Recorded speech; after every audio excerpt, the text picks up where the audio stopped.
Blessings up, everyone. Welcome back to another episode of Just Being Candid. I'm your host, Candid, and today have a great lineup for today's show.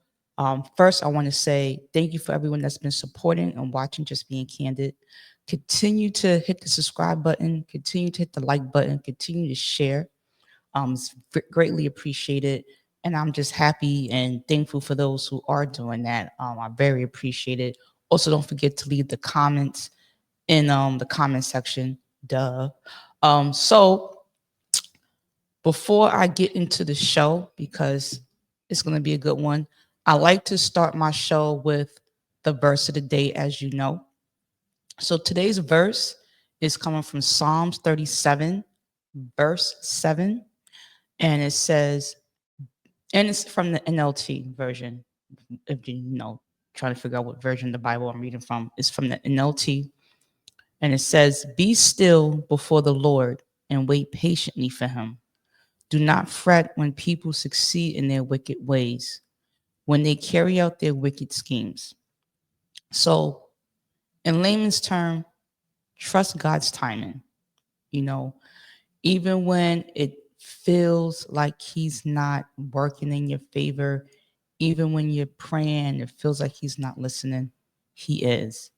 But you have to just wait your turn because he will put you in the position that you need to be in when you're ready, you know? So, and that goes with anything in life. Anything in life, when you have expectations and there's something that you want, you know, you go to God for it. But you should be going to God for everything, for the good, the bad, and the ugly. Just don't pray to him because you want something. But if that's the case, wait patiently. Like, you gotta be real patient, because if he ain't heard from you in a couple of years, now you're like, "Oh God, can you please?" You know, you might have to be in that queue for a little bit until you're the next man up. But whatever you're going through, be patient. Also, the ending of this verse says, "Do not fret when people succeed in their wicked ways, when they carry out their wicked schemes." Basically saying, don't be a hater. Don't be a hater because you see somebody else doing good, doing better than you, and you like, "Oh, how come that person has this, that, and the third, and I'm still in my situation?" You don't know how they got what they got and when they got it. Just know that they got it, and know that you're gonna get yours. And maybe they did things mischievously to get it. You don't know how people got things, but don't be jealous. Do not fret. All right. So, on today's episode, Just Being Candid, I'm so excited because I love sports: basketball, baseball. No, I'm lying. Basketball, football, baseball, I'm slowly getting into. But one of my top three sports is Formula One. And I've been watching Formula One for years, but I never met anyone who liked Formula One or even knew about it until I'm here in Dallas, and my homegirl introduced me to somebody in the gym, and I have him on now. His name is Mike. We're gonna chit chat about Formula One. We're gonna talk about the love of it. We're gonna discuss the past three races. I'm gonna bring him on right now so you can meet him. What's up, Mike? What's up, Candid? How you doing? I'm doing good. Oh, you got the racing joint on too? You already You know. gotta tell Hold me on. to get. Let me show you the back. Let me show you who I'm repping right here. Oh, okay, Yes, Max. ma'am. Yes, ma'am. Max Verstappen. Of course, of course. Yeah, I'm so excited about doing this show because, just some backstory. Mike is the first Black person I know who watches Formula One, and we could actually chit chat about it. It was really cool to be up at like 1 o'clock in the morning, knowing somebody else is, you know, watching the race. But where'd you get the shirt from? Because I do like that. I might want to get something like that. So I got mine from Formula One shop. This was actually a gift from my girl. But yeah, we Okay. definitely went on the Formula One website, and it took. I want to say it took like a month to get here. It didn't even Because make it in he's time the for my man. birthday. Yeah, yeah. Of course, Max is the guy. So, and it would it coming overseas, Hmm. it definitely took a lot longer than it probably should have. I'm sure you can find it close by, maybe some of these other sports shops. So honestly, you probably get it faster on Amazon, Oh because I yeah, have another shirt that's just like this. It's not the polo, but it's the you've seen me wear it at the gym. It's the dry yeah, fit shirt. That one came actually in 2 days. So definitely, I probably would order off Amazon, but you know how some of that exclusive gear is only sold yeah. In the shop. on the team shop. So if you want some of the new stuff right away, you definitely have to get it on there. No, I want the new stuff, but the way this world is working with the tariffs, I'm gonna have to chill on my order until things calm down. But I wanted to get into for the audience. We're going to discuss the races, but I want to talk a little bit with Mike about like how he got into Formula One. Like, when did it start with you? Honestly, like I told you, I've been in motorsports fan for majority of my life. You know, I told you a little bit early on that I originally started with NASCAR. You know, obviously with me being an American, I didn't know anything about Formula One, didn't know anything about the open wheels until I eventually worked my way up from NASCAR to the IndyCar, where I got to see some of the open wheel where they raced on similar tracks as F1. But honestly, I didn't really seriously start. Uh, we good? My apologies, I hit the wrong button. But continue. No worries, no You worries. didn't seriously start watching until sorry. Until 2018. So that's when F1 TV came out in 2018, when they came out with their subscription service, to be able to have their platform on their own platform and not on ESPN or anything like that. You know, with us being in America, we don't have access to Sky Sports and stuff like that over here. And obviously, motorsports isn't really televised like that. So growing up, the only time that I could see Formula One was really catching a rerun on ESPN, because the races are on Sundays, and most of the time, first off, they were really early when I was a kid too, so I obviously couldn't be up watching that late. Had to get up early for church Sunday morning, and you know, I'd be lucky if I was able to catch a rewind of it, maybe like a day or two later. So it was very hard for me to keep up truly with the sport until they came out with their subscription service in 2018, where I've actually been able to, you know, watch on my own time. And now that I'm older and have more weekends off, you know, now I can actually dedicate time to sitting down and watching at home on the weekends.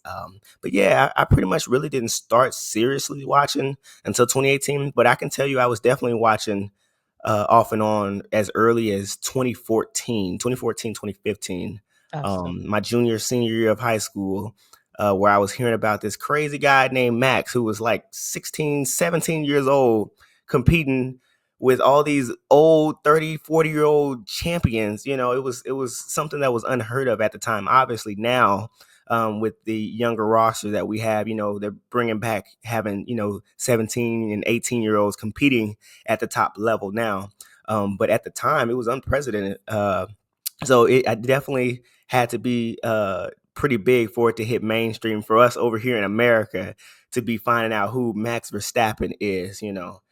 So Yeah, yeah, he's a that's beast. probably my first times watching. But yeah, seriously watching, like consistently watching practices, qualifying, at least since 2018. Yeah, I've started watching. I told you, COVID 2020 Mm, when Drive to Survive was came out, and I was like, so like I've always about Lewis Hamilton, mm, the only driver I knew about. So I would just always support him, like even not watching a race. Like if they'd be like, "Oh, he won," I'd be like, "Oh yeah, black man won." But when I started watching Drive to Survive and learning the actual drivers mhm, within it and learning the behind the scenes and how things work, I was like, oh, okay. So just like you, a race for me came on ESPN, mhm. and I was like, I'm gonna check it out, and I just fell in love with it. I just fell in love with that sport. To now, I'm up 2 in the morning, 1 in the morning, watching qualifying. I remember I texted Mike last week, a week before. I was like, yo, I got to eat a snack so I can stay up because Yeah, it'd yeah. be so it'd be so long. It'd be like 2 in the morning. And then the same thing, like so. The past couple of races, for those who don't know, the past couple of races have been early Saturday or Saturday going into Sunday. So it'll be like midnight, and it won't. And then that's just like the pre-event. The races at 1 in the morning. On Sundays, I have to be up for church as well for me. Like on certain Sundays when I'm like, I'm gonna go to church. So last Sunday I was like, let me set my alarm for 9. I'm gonna leave late and just show up on church right when the sermon starts. Right, that was the game plan. You know, I set my alarm for 9 p.m. That's how tired I was. I've been there. I didn't wake up till like 11:32 or still like that. When I woke up, Ooh. I felt so refreshed. I was like, oh, that was some good sleep. I was drooling everything. I was like, oh, that was some good sleep. I see you. It's just going in and out, but I Oh, see okay. Yeah, it went out of focus for a second. I was trying yeah. to figure out what's going on. But we're still good. And it was like 11:30. So I was like, oh, let me get ready for church. I'm like 11:32. Damn. But it be like that. So that I forgot my question, but okay, we were talking about the races and how you found your love for it. And I Mhm. talked about how I watch Drive to Drive Survive. to Survive. So my question for you is for someone who's like, you know what, let me check it out. Let me get into the sport. Where do you think they should start? Because there's so much that you have to learn with the sport. Mm. Like drivers champ like when I watched it in okay, for perfect example, when I got into the race, I knew like I didn't know drivers had their championship and then the team, the constructors cup. I didn't know about Mhm. that.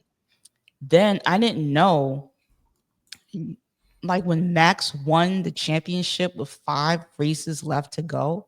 I was like, what is going on? So I want this episode to educate the audience because I want more people to watch, not just people of color, just people in general Yeah. watch it.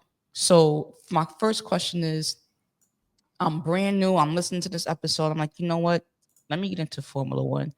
What's the best way to like get into it? Should you just dive into it and watch a race? Like, how would you recommend?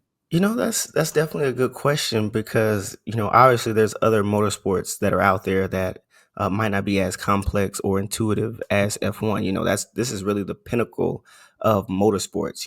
Even just to shed some light on a little bit of it, a lot of these manufacturers that compete in this competition of billionaires, to see who can have the fastest car on track. A lot of those technologies and stuff that they create and implement for the Formula One trickles down into our world, which is, regular manufacturers. So, like Mercedes, they have different parts that they make for F1, that the engineers, obviously, we're not getting the souped up version of it in these regular road cars, but, eventually they trickle down and provide new intuitive things for the vehicles that we drive on a daily day basis. And most people wouldn't even know that comes from Formula One. Um, but I'd really say, honestly, the best bet, if you don't know anything about it, just go on, YouTube. I believe, honestly, there's a lot of creators out there that are able to provide more insights, kind of like how we're doing now, to the sport, that I feel like their production team just doesn't really do it. Again, I may be biased with that just because I am American, so over here, it's not televised as much and we're not notified about it. We don't know about racing and stuff like that. I mean, obviously there's a few people that cater to the sport and want to know about it, but compared to overseas over there in Europe, in Asia and all that, they take it seriously. There, some of them have been watching Yep. some of these racers driving go-karts, since they were Yep. kids, kind of like how we do with the American Basketball, sport, baseball, basketball, yeah. football. Exactly. We're watching them in high school. Well, actually, now it's even before high school, with all social media and everything. You can be on a select team or to play summer ball and work your way up to high school, and now you got people having footage from that all the way up to college. You can literally watch somebody grow up, through their own eyes, and that's kind of what the sport is for everyone else overseas. So for us over here, it's not hard. I can't speak for them over there overseas because again, they have more access to things, and they definitely broadcast a lot more. But over here in America, I definitely say through social media and just YouTube in general, just find somebody that you can talk to, or not talk to, but really just listen to be able to provide you some insights to get the basics down. And after that, once you kind of know what's going on, because that's obviously the biggest thing. Even when I talk with people now on a daily basis, I've actually gotten a lot of people into the sport just by talking about it. Like they look at it and they see the cars go around, but they don't know the battles that are going on in between. They don't know the complexities of strategies that the teams go through to decide who's going to be on the outcome. And of course, once you have that knowledge and know a little bit about what's going on, it can definitely enhance your time watching, and make it a more enjoyable thing to watch once you understand. So definitely YouTube for us over here would probably be something that I'd say is You the should get best thing into. that they could do to learn. I agree with you when it comes to like the sport. It's not like you said, be focused on American sports. Yeah. Um, and I am glad that ESPN is stepping up to having more access. So I don't know if you know. I think I sent you the link a couple days ago, but ESPN started their own YouTube channel, Hmm. ESPN F1. Yep. They did that. They started that right before the season started. So I was like, oh wow, and I subscribed. So I'm like, oh wow, okay. Now they have their own podcast about F1. And so I really see like at some point I do see in the next few years F1 trickling where I'm gonna turn on Sports Center and it's going to be like this is what happened in F1, or I'm gonna wake up in the morning and watch Get Up, and they're gonna have a small segment, not a set like not like a like you do for NFL and talk storylines XYZ, but I do see them at some point acknowledging like the winners because when Max won last season, like I watch sports, like I watch ESPN, Fox Sports One religiously, like I have my favorite shows. No mention of Formula One, who won the race and stuff like that. But I can hear about the Dallas Cowboys all day who don't win anything, which is crazy. It's crazy. It's like why are we constantly talking about losers? And listen, I'm a Cowboys fan, so I can say that. But why are we constantly talking about losers when we need to acknowledge some winners? But I do see the trend. So, like you said, there are content creators out there that can talk the sport, but can you talk about like the drivers? Do you know how the points are created for Yeah. drivers? Yes, Like, I can you do. break And I that? actually have it pulled up in front of me so that I don't butcher it and make a mistake. But Yeah. yeah, so um, going into the point system, all drivers on track have an opportunity to grab points.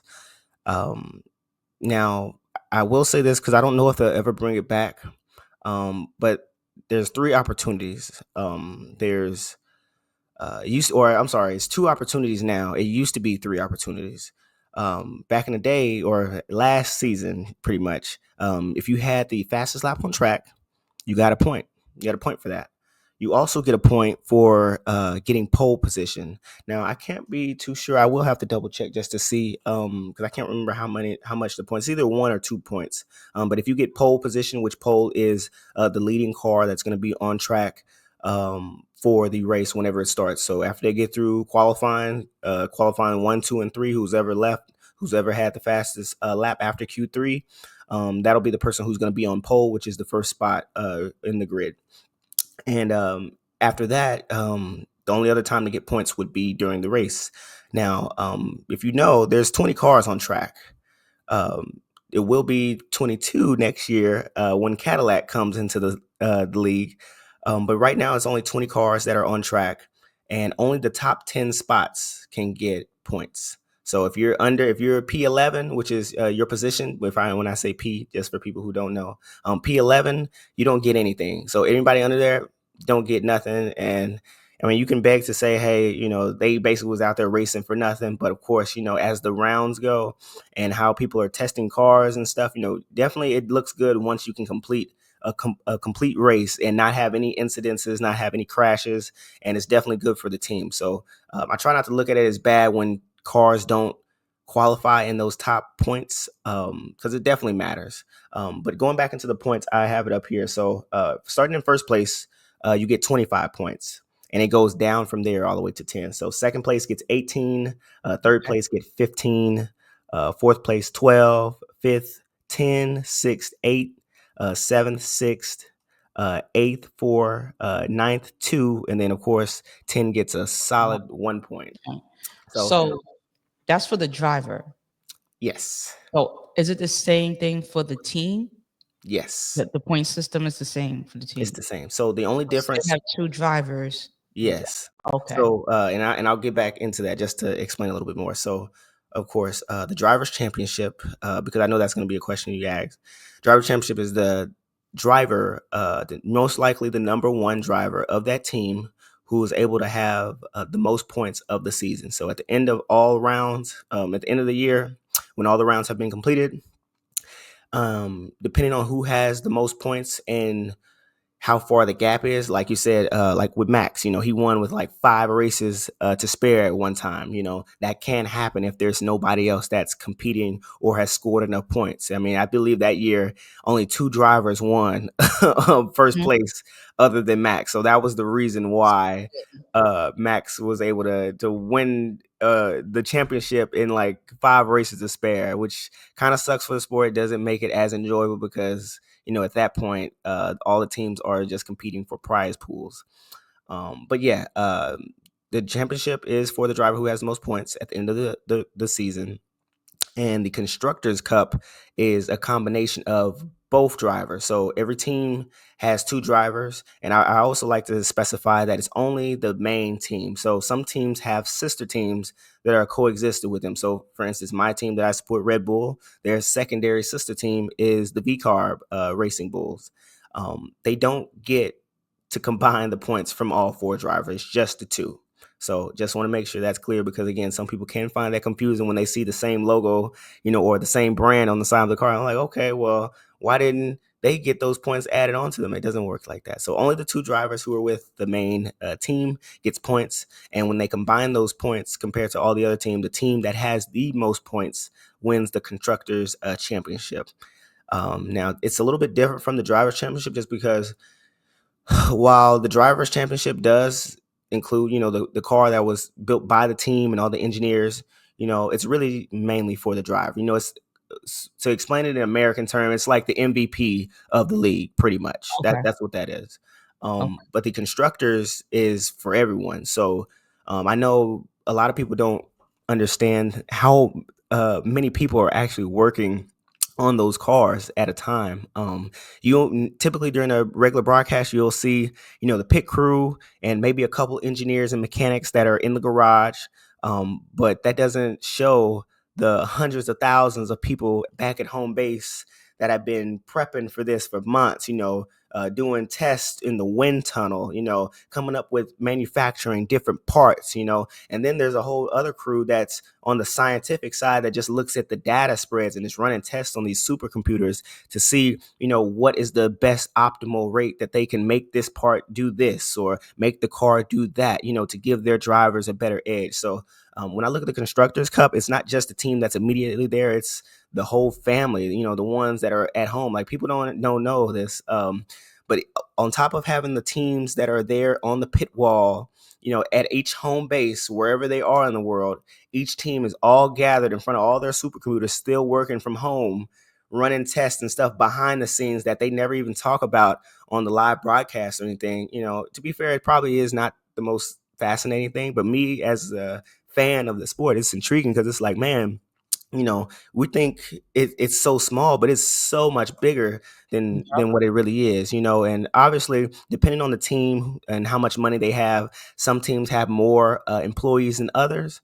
Like Ferrari, I think Ferrari is one of the biggest teams that are in the league. I think it's between Ferrari and McLaren who have basically the most employees Oh and wow. all hands on deck at the time of manufacturing their parts and stuff. So when it comes to that construction championship, when they're holding that up, it's not just for the drivers that want to, or not only the pit crew and Oh, crew chief family. that's there, it's the whole family that's there, waiting on them to return home and bring that trophy Yeah. to put into their home base. So those are pretty much the differences in the two, both equally important in my part.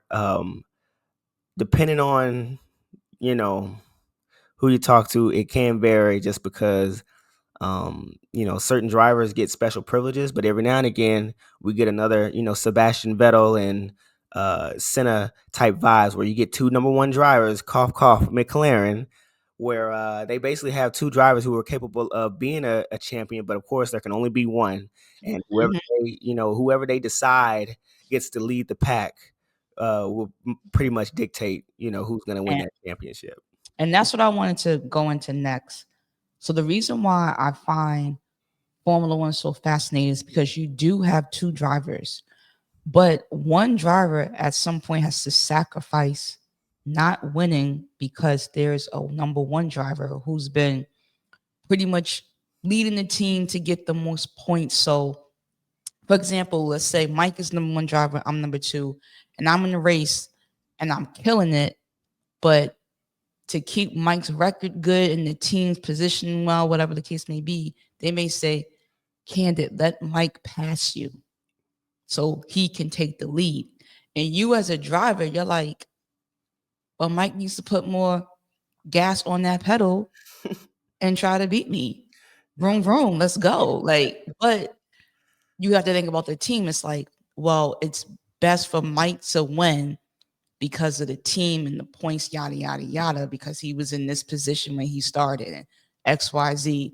So you have as a driver and in competition, you have to say, damn, I gotta let Mike pass me because it's for the betterment of the team. With that being said, the reason why I like F1 because some drivers are like, let him beat me. I'm not moving. So what was the best rivalry that you've seen so far between drivers?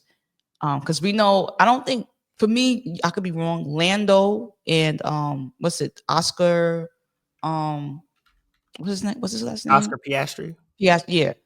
Those two in the beginning for me, because they've lost races. Carlos, and it was Carlos and somebody else, so they kept crashing into each other. They were so whatever. But who would you say is like within the past 5 years? 'Cause we don't want to go too far back.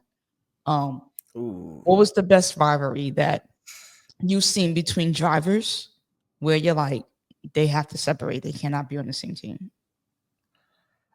So that's a tricky question, just because I feel like lately we haven't had that. It Okay. really hasn't been two heated moments like it was in the past. I feel like definitely with the trend of social media and them getting PR teams, they've definitely kept their drivers a little bit more in check. So we Okay. haven't had those heated um, Battles. moments like back in the day with Senna and was it Sebastian? Was it Vettel? I I don't think it think might. I was there for that. Okay, that was yeah, this I was years started ago. in 2019. Yeah, this was even before. So, and that's what's actually shocking. I'd probably say the closest one, other than McLaren, Lando Norris and Oscar Piastri having two number one drivers. I think the only other time that I witnessed this was probably with Lewis Hamilton and Sebastian Vettel when they were on Mercedes. I don't know if you I remember don't know. that. I only know Mercedes. I started watching it was when it was Lewis and Boltus. Okay, so that Yeah. Valtteri Bottas, yeah, that was probably 2020, Yeah, that's right 2021. before George Okay, Russell came. Yeah, that's I so didn't know Vettel, so I have to go back yeah. and watch that. Oh man, yeah, you're gonna have to go back and watch Battle. He was a dog. But yeah, I think that was in 2018, 2019, maybe. But yeah, Sebastian Vettel and Lewis Hamilton definitely were going at it. And I think I was just watching one of the races the other day, one of the biggest fights that they were had in Bahrain, where they were battling out, swapping positions left and right, and definitely forcing each other off the track.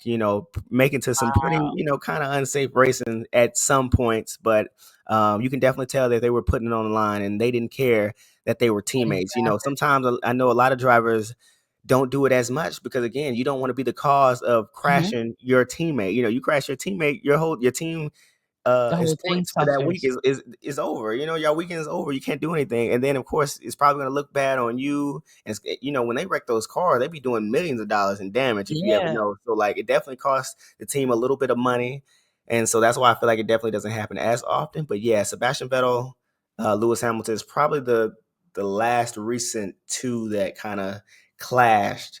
And were really two good number one drivers that struggled a little bit being on the same team, or at least just provided, some good battles between the team. Obviously, the mechanics were probably holding their breath, back at home or back in the pit wall, watching them go at it. But yeah, that'd probably be my best guess. Not going back too far. So I'm gonna check it out because I found something, this thing called Pluto TV that it's like free streaming, whatever. But they have a Formula One channel and they show like all the old, when I say old races, I'm talking about from like the 90s or whatever. Like these cars look crazy compared to like now. They look like Mhm. box cars. But Yep. I want to talk about because I don't want to keep it to the past few races. I think we up to race number 4 or 5, whatever. Let me see. We did Australia, we did China, In Japan. Japan. The It's, first one was in no, yeah, Australia, China, Japan. and Oh, now we're on Bahrain. race 4. Okay, Yeah. we're on race 4. It's called, what is it called? Bahrain? Bahrain. Bahrain. Mhm. So that's happening coming up, the race 4. But the past 3 races, what has impressed you with the races, and any standout driver for you outside of the McLarens, the Red Bulls, Mercedes, outside of like the names that were top dog? Anybody where you're like, okay, I didn't see that team doing that. That's a good driver. So I think I have two, but I'm gonna save the second one because he's a rookie. I'll go into that later on. Is it Yuki?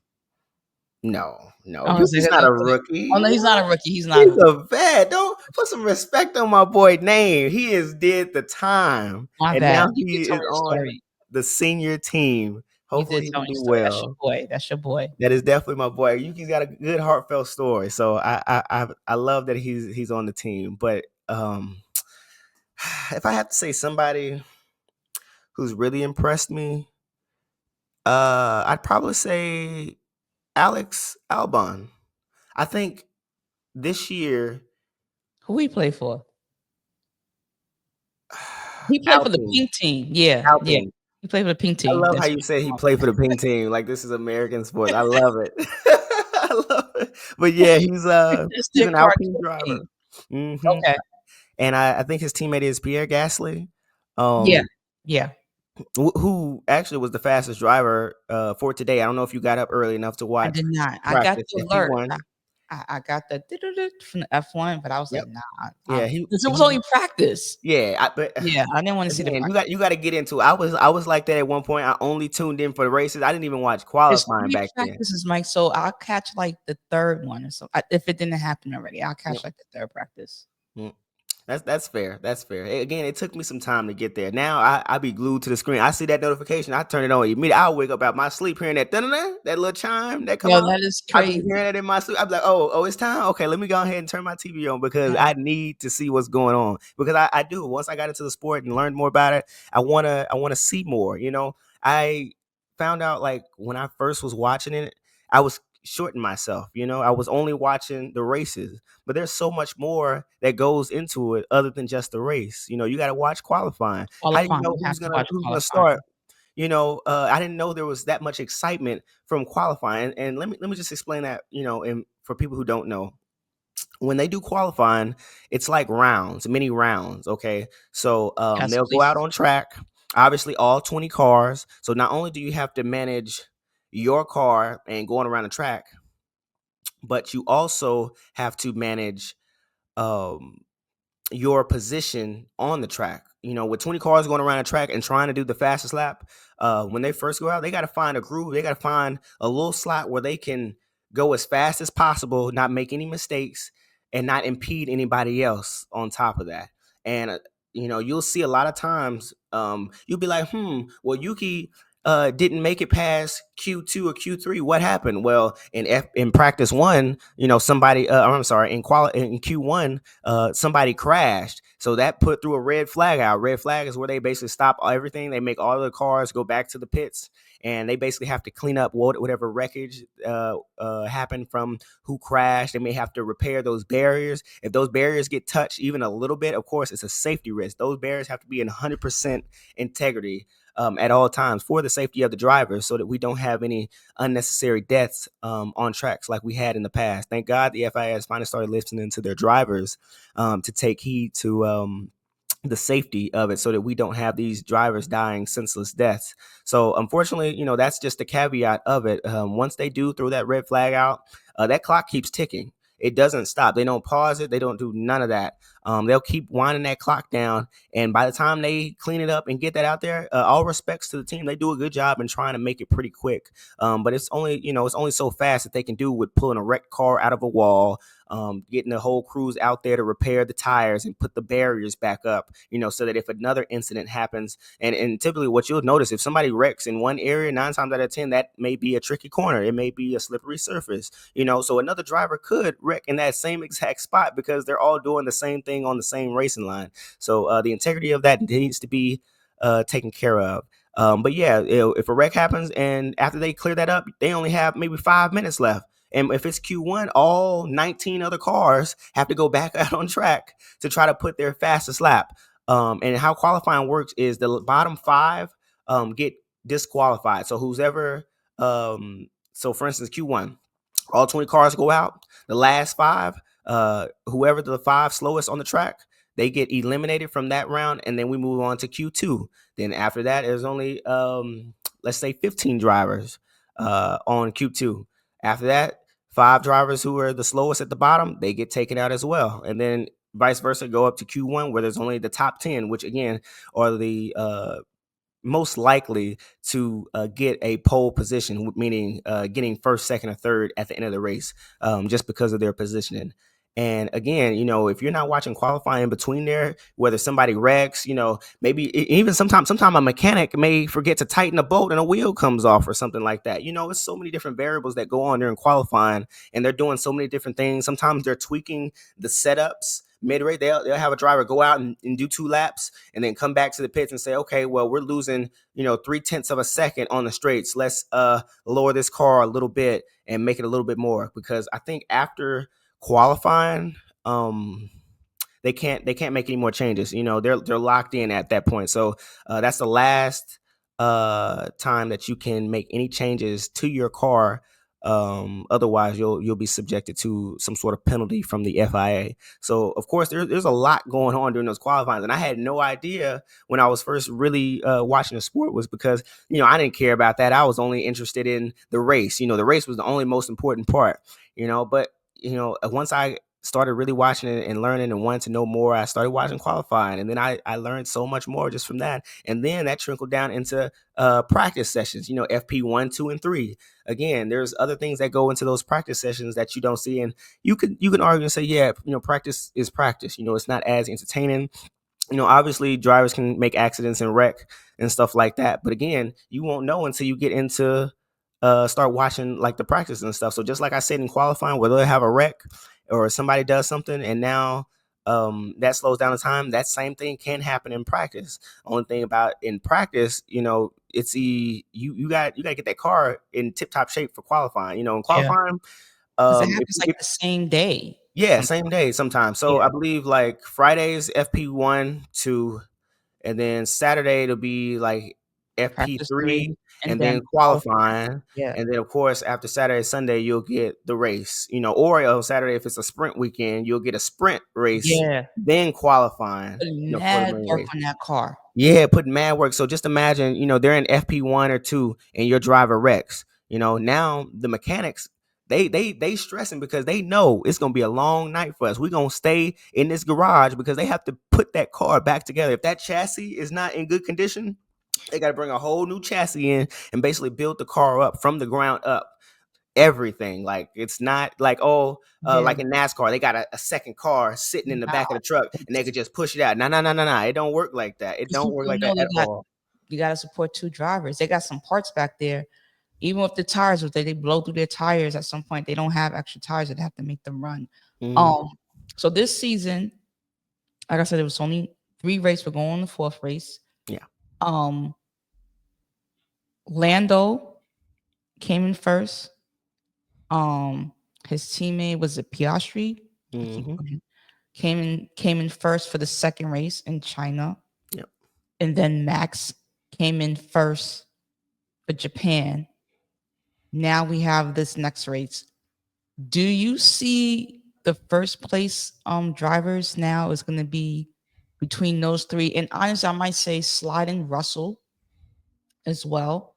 I'm really hoping to slide in like somebody for Ferrari because since Lewis Hamilton went to Ferrari, now I'm Team Ferrari. But I might have to just say, listen, brother, I'm glad you're the only black man in the sport. I support you from a distance, but I'm gonna hop over here to Red Bull real quick. I'm Yeah. gonna go to Title Town. But do you see? I feel this is going to be a very interesting season because now unless Max wins this Sunday, the Mhm. next Sunday, and it might go back to the regular schedule program, but I think it's more exciting that he hasn't won the first two races. Now you put in the viewer's mind like, can Lando do it? Is Oscar gonna do it? Maybe Russell might, because sometimes Russell be coming in like, Don't even get me for really? started on George. Oh my God, great We don't have driver, but he we give steals him points. next. He's a He point does because stealer. He just sits back, doesn't make any mistake, which someone all gets power to him. disqualified. Yep. Just sit back and wait. He'll watch Max and Lando fight it out up front. He's P3 just chilling, and then boom, as soon as something happened, an accident, he's able to Yeah, he's capitalize. going. And then now he's won the whole race and up there celebrating like he did all this thing I whole know, time. The people in front of him just wrecked or did bad things or had bad strategies, and it just but worked out for him. Now, but you have power to to. George, okay, because he's a great driver. He does do well, and it does take a lot of skill to work those cars. I will But say. it's So I don't still want to like I don't want to when you speak bad on see it. George, but No, it's yeah, not speaking bad. But sometimes when I see him place, I'm like, how did you even you get only got there? there because Yeah, you only exactly, got there because. exactly. But do you see? I know we can't predict the future, but if we had to if you had to say this is who I see winning the championship, can you clearly say that, or are you more like it's going to be between Max and Lando? Because that's how it was. But do you see it being more of an exciting season because maybe Max is not going to win every single race again like he's done the past Oh, couple of years? 100%, 100%. And look, I'm not no conspiracy theorist or anything. But I don't want to say I firmly, but I have a hunch, okay, that this is all a part of Red Bull's plan, okay. What's that? You could see it last year. They always gave Max crap because he had a good car and fast car, right? And last year was the first year where he solidified that I didn't have the fastest car on track. Yeah, you can argue and say they had the best car, the first 2-3 races. Because again, last year I think we had Max and Checo, in the Yeah, top 10 pretty well. yeah. But that was like at the beginning before we even got to our winter break. Checo had already started falling off because the car was so bad and difficult, and somehow Max was able to keep it, on pace to be up front. He didn't always get pole, but he definitely was up there knocking on Lando's door, and eventually, won a couple of races, enough races to where he could win the championship with one race to spare last year. And that's where you want to give him his flowers because Max is definitely one of the greatest drivers He of, is. of all time now. And now that he's won races with a good car and a car that's not so fast, we're seeing the same thing happen next year. Because if they gave him a rocket ship, if you ever watched the Oh, interview and stuff, forget it. he said, like, what would you do? And I don't know why, again, this is About why I the love McLaren Max. car? Yeah, I love What Max did he because how say? he talks to these reporters. They ask stupid questions and he Mhm. gives them the bare bones, dumb answers that they're looking for. Because it's like, why? How are you going to ask another driver what would he do in And another it's someone another else's no car. another car? Yeah, that's not his team. Obviously that would never happen. They would And never that's let that setting be a him up thing. to start rumors like, "Oh, you Exactly. think he might leave Red Bull to go to McLaren?" Exactly. Yeah, Exactly. well, what was his reply? Because I saw the headline, but I never tapped it to see the reply. He gave the honest truth. He'd drive off into the sunset and have a 40-second gap on everyone behind him. And that's facts. I love That's yo, I that's facts. freaking He was love honest and to the point. He'd have a 40-second gap on everybody if he was driving in that McLaren in front of Lando. and let me just say real quick, Flo, because they're like, "Oh, why they love Max so much?" If not giving a bleep was a person, it is. It is a person. Not giving the bleep is a person. His name is Max Verstappen. Yep. He don't care. You like him, you don't like him. He don't care. He's about his business. He's gonna go in, run the race, win it, go home, and probably have a cold one. But I wanted to ask you because I want to write it down because I didn't get a chance to see it. Hmm. You was telling me a while back to watch a particular race of his. Ooh. It was. Did you say the Abu Dhabi 2024? 2021. Okay, Ooh. that's what I because okay. Let me see. Let me just type that down. Abu Dhabi Yeah. 2021.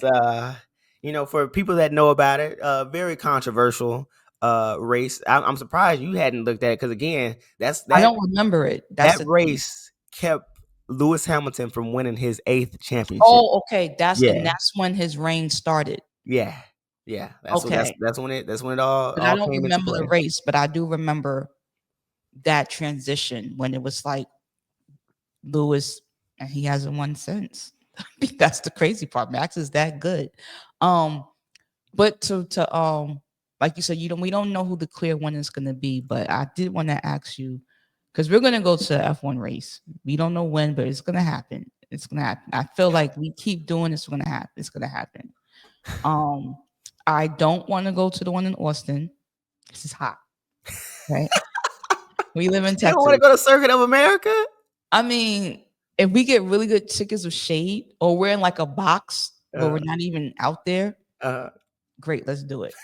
But if you could pick one race out of all the races that you can go to, all expenses paid, and you're like, this is the race I want to go to, mm-hmm. or just even if like you had them, like I don't say you don't have them, but like these races are expensive to go to. Tickets are like $3,000, $4,000. But Yeah. if there's a race out of all the races that's lined up, which race would you like to attend? Belgian Grand Prix. Easy. Wow, that's a particular reason. I wasn't expecting that because mine was Abu Dhabi, the final race. Monte I Carlo. love Spa. That track is so beautiful. I love the curve on what is it, Air Rouge? It's like nothing. Like you pull it up, and if you ever look up Air Rouge, okay, it's like the first curve after the first turn. Okay, right after they come down that long straight, get all the way I'm down to looking at it. first or second gear, depending on what you're doing, and you just full gas it. You do not lift. You can take that corner full speed, and it is so satisfying. Again, you know me. You know I'm I about to I pull it sim up right race. You now. know I have Yeah, my you do that. I'm about to pull it up. I'm you about got to to pull pull it up. up. Yeah, I have my wheel right. I be racing. So when I tell You you, be racing for real. yo, yeah, I be racing for real.